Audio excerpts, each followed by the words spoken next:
Naagnas na kang madukayan ang hawak ni Jomar Alcaide. Saro sa duwang parasira na enot ng napabaretang nawawara matapos na maglawod sa kadagatang sakop ng Mercedes Camarines Norte Lunes, Enero 16. Matrayumpong nahanap ang bangkay ni Alcaide sa ginibong search and rescue operation kang pinagsarong pwersa kang Philippine Coast Guard, MDRRMO, militar asin iba pang volunteers. Pasado alauna ning hapong kasudma, kandagos nang ma-recover ang hawak ang biktima sa kadagatang sakop kang Kanimog Island. Nakita po ng atin pong Municipal Health Office na pinamumunan ni Dr. PB na nasa state of decomposition na. Yun mismong asawa niya, si Sheila, ang nag-identify mismo na yun ang asawa niya. Sa presente, na-turn over na ang hawak ni Alcaide sa iyang pamilya.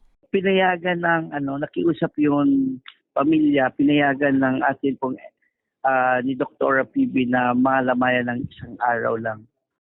Huli kang insidente, paurutrong patanid kang otoridad sa mga parasira, dainanggad magpuwersang maglawod, urog na kung maraot ang kamugtakan kang panahon. Para sa mga baretang tatak Bicol, Nomer Corporal